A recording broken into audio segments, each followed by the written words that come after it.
का ऐलान तो कर दिया, लेकिन हिंदुस्तान के साथ खेलने से इनकार कर दिया।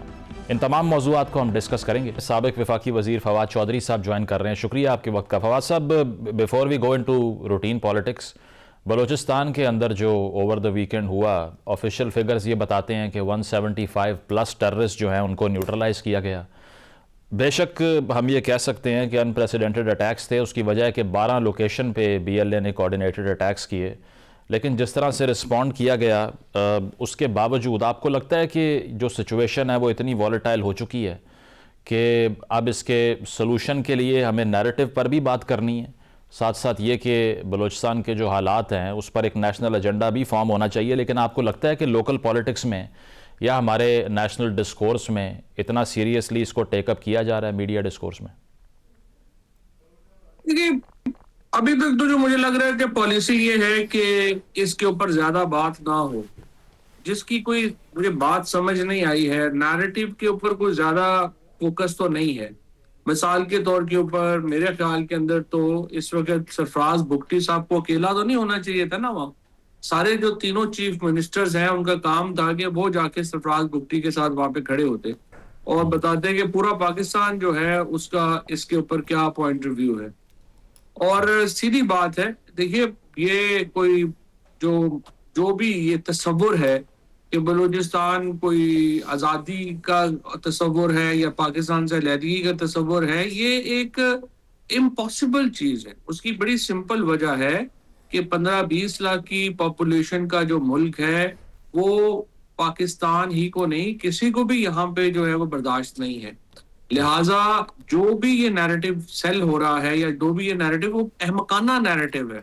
ये ना तो जो बलूचिस्तान जो है उसका आबादी ये चाहती है, ना ही उसकी जो आप समझिए कि जो इसकी जो सिक्योरिटी डॉक्ट्राइन है, ना वो उसकी परमिशन देती है, ना ही उसकी इकोनॉमिक डॉक्ट्राइन उसकी इजाजत देती है। सो आप जो कोई भी मुल्क जो अलहदा होता है वो या तो इसलिए अलहदा होता है कि पॉपुलेशन की अक्सरियत जो है वो चाहती है, ये नहीं है, या वो होती है कि सिक्योरिटी जो है वो इस तरह की बन जाए, वो भी वहां पे नहीं है और इकोनॉमिकली भी वायबल नहीं है। सो मेरे ख्याल के अंदर ये जो नैरेटिव है इसको रिस्पॉन्ड करने की जरूरत है। साहब, इसके अलावा since you keep a close I on Balochistan, तो आपने गालिबन काफ़ी ट्वीट भी किए रिसेंटली भी इस पे, लेकिन बहुत से लोग ये रियलाइज़ नहीं करते कि this is not just about domestic politics. एक इंटरनेशनल प्ले ग्राउंड भी वहाँ पर मौजूद है। आज बड़ा एक एस्टॉनिशिंग मैंने एक सर्व देखा, डॉक्टर हाइम ब्रेसेथ हैं जो कि इजरायली हिस्टोरियन हैं। उन्होंने ये कहा कि सारी मुस्लिम वर्ल्ड में जो अपहीवल्स हो रहे हैं, including the Baloch insurgency in Pakistan, they are backed by Israel. ये आपके लिए हैरान कुन है कि फॉरेन हैंड इस हद तक चला गया आगे? नहीं, देखिए, फॉरेन हैंड तो यहाँ पे 100% है। और देखिए, इजराइल का जहां तक मामला है, वो कोई उनकी जो पॉलिसी है विज़ पाकिस्तान, स्पेशली जो हमारे एटॉमिक वेपन्स को लेके, वो कोई हिडन एजेंडा तो नहीं है। वो तो नेतन्याहू जो है वो क्लियरली कह चुके हैं कि वो पाकिस्तान को न्यूक्लियरली जो है वो न्यूट्रलाइज करेंगे। और इसलिए वो ईरान के ऊपर भी जो दबाव आता है वो भी तो न्यूक्लियर की वजह से आ रहा है ना। तो हमारा इसीलिए ईरान के साथ हम हमदर्दी भी रखते हैं कि हम नहीं चाहते कि इजराइल यहाँ पे बॉर्डर पे आ जाए। और बलूचिस्तान के अंदर जो इस वक्त इंडियन जो इन्वॉल्वमेंट है, जाहिर है कि उसको इजराइल की बड़ी क्लोज आशीर्वाद हासिल है। और यही चीज तो पाकिस्तान में लोग समझते नहीं है। यहाँ पे मुंह उठा के शुरू कर देंगे कि नहीं नहीं, वो राइट्स नहीं मिल रहे लोगों को, तो भी राइट्स बाकी कौन सी जगहों पे मिल गए हैं? क्या जो इस वक्त सिंधी रूरल पॉपुलेशन है उसको राइट्स मिले हुए हैं? पंजाबी रूरल पॉपुलेशन को राइट्स मिले हुए हैं? खैबर पख्तूनख्वा के लोगों को राइट्स मिले हुए हैं? ये तो ऐसे बातें हैं करने वाली। और जाहिर है कि ये एक इंटरनेशनल कॉन्स्पिरेसी है कि जो चल रही है। ठीक है। मूविंग फॉरवर्ड, जो मुलाकात हुई सुहेल अफरीदी साहब की वज़ीर आज़म साहब से, आपने उसको एडमायर किया कि अच्छा जेस्चर है, बट एक डिफरेंस ये था कि आपने इस पर जो ट्वीट किया उसमें आपने ये मेंशन किया कि खान साहब से मुलाकात का रास्ता इसी से हमवार होगा और साथ साथ जो ख़वातीन कैदियों की रिहाई का मुतालबा रखा जाएगा, इस पर आपने बात की। लेकिन सुहेल साहब ने कहा कि ये बिल्कुल ए पॉलिटिकल नेचर की मुलाकात थी, इसमें खान साहब के हवाले से, उनकी बहनों के हवाले से या मेरी खान साहब से मुलाकात के हवाले से कोई बात नहीं हुई, और जो अलामिया सामने आया उसमें भी सिक्योरिटी अरेंजमेंट्स की बातचीत है और सूबे की तरक्की प्रोजेक्ट्स के हवाले से डिस्कशन है, तो ये फिर डिसअपॉइंट नहीं हुए आपके? चले एक अच्छा बेंचमार्क तो सेट हुआ कि मुलाकात कर ली सुहेल साहब से शहबाज साहब ने, लेकिन काम की बात नहीं हुई उसमें कोई? नहीं, मेरा जो थोड़ी इन्फॉर्मेशन है वो मेरी थोड़ी इन्फॉर्मेशन मुख्तलिफ है। मेरे ख्याल में काफी डिटेल बात हुई है, स्पेशली इमरान खान की सेहत को लेके जो है वो बात हुई है। और चूंकि राना सनाउल्लाह वहां पे मौजूद थे, जो कि पॉलिटिकल अमूर के भी एडवाइजर हैं प्राइम मिनिस्टर, तो वो शहबाज शरीफ साहब के साथ जो मुलाकात में मौजूद थे, तो इसका मतलब ये है कि वहां पर सियासी मामलात के ऊपर भी बातचीत हुई है और कुछ ना कुछ बर्फ जो है वो पिघली है। अब देखना ये है कि ये जो 8 फरवरी का एहतजाज है, इसके ऊपर इसका क्या असर आता है, और दूसरा क्या कोई पसे पर्दा जो रिलीफ एफर्ट है इमरान खान के लिए और सियासी असीरान के लिए, उसकी तरफ हम बढ़ते हैं या नहीं बढ़ते। लेकिन मेरे ख्याल के अंदर जो ये मुलाकात है, ये एक अच्छी इब्तिदा है। बाकी तो अब देखते हैं कि आगे चलाने वाले इसको कैसे चलाते हैं। लेकिन आपने 8 फरवरी का जिक्र किया ना, पख्तूनख्वा में तो पहले भी एहतजाज होता रहा, 26 नवंबर को भी वहीं से ज़्यादा लोग पहुंचे इस्लामाबाद। पंजाब तो 8 फरवरी को बसंत मनाने की तैयारियां कर रहा है। आपको एक्सपेक्टेशन है कि पंजाब में कोई बड़ी मोबिलाइजेशन होगी 8 को, या फिर लोग इतने कंसर्न नहीं रहे? उसकी वजह है कि एजिटेशन करने की एक कॉस्ट होती है, मुकदमात हो जाते हैं आपके ऊपर, जेलों में जाना पड़ता है। तो लाहौर में तो इतनी बड़ी मोबिलाइजेशन एक्सपेक्ट की जा सकती है इस माहौल में जब स्पेस नहीं है? देखिए, सच्ची बात यह है कि इस हुकूमत को हिलाने के लिए कोई बहुत बड़ी मोबिलाइजेशन चाहिए भी नहीं। हुकूमत भी तो बहुत कमजोर है और लेजिटिमेसी हुकूमत के पास नहीं है।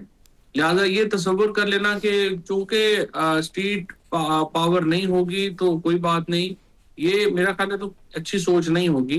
क्योंकि अगर खैबर पख्तूनख्वा में मोमेंटम बन जाता है तो पाकिस्तान पंजाब में मोमेंटम ऑटोमेटिकली बन जाएगा, क्योंकि लोग तो हुकूमत से बहुत दूर खड़े हैं।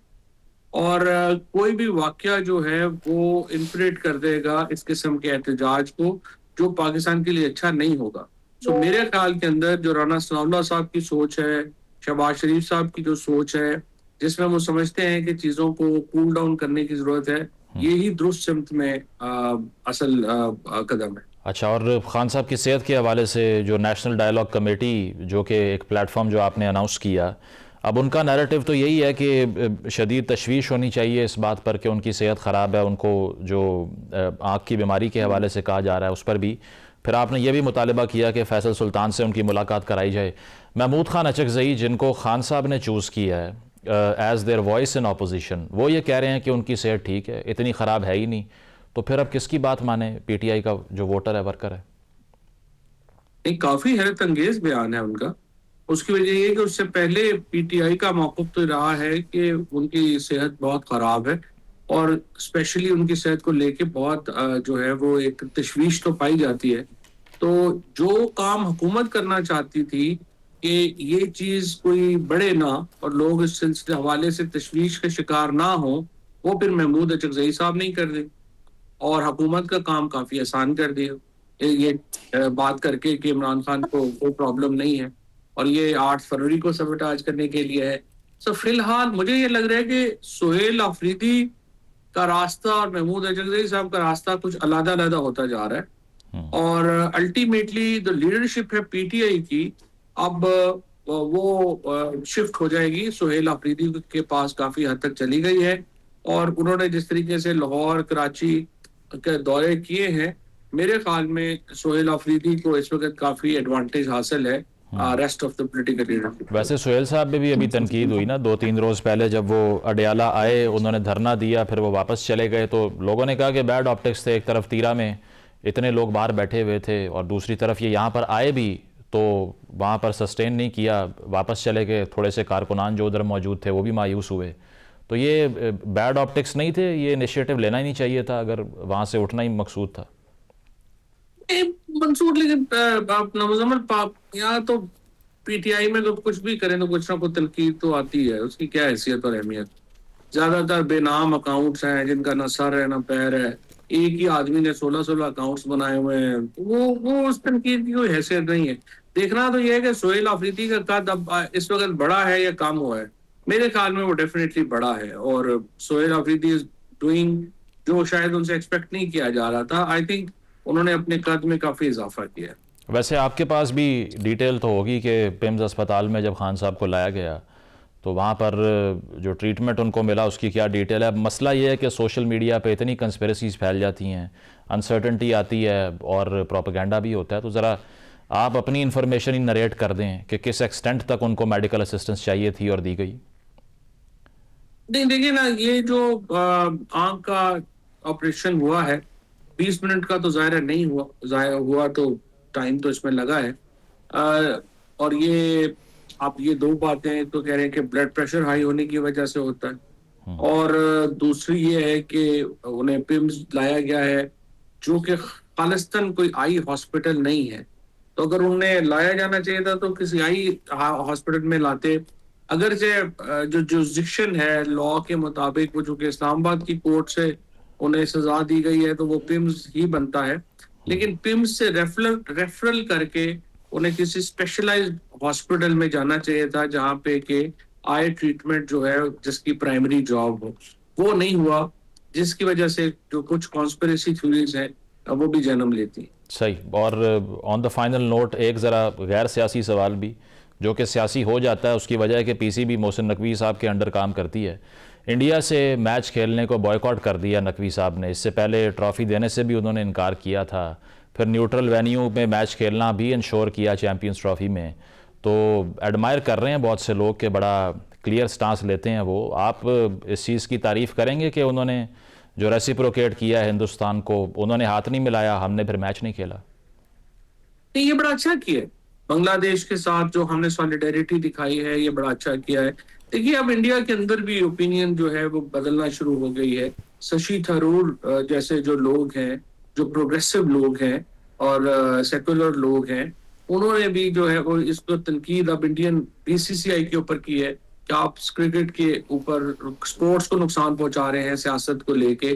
तो देखिए ना, जब आप बिल्कुल ही लेट जाते हैं तो फिर वो लोग सर पे चढ़ जाते हैं। अब आपने चूंकि एक रिस्पॉन्ड किया है तो इंडिया के अंदर भी एक डिवीजन पैदा हुई है, वहां पे भी जो डिबेट है उसका रुख बदला है। तो आई थिंक जो अभी तक इक़दाम किए हैं पीसीबी ने, वो बिल्कुल दुरुस्त किए हैं और दुरुस्त सिमत। बिल्कुल सही डायरेक्शन में आप कह रहे हैं कि पीसीबी का जो इसमें स्टैंड है। बहुत शुक्रिया, फवाद चौधरी साहब हमारे साथ मौजूद थे। एक देते हैं ब्रेक के बाद वापस आएंगे। Stay with us.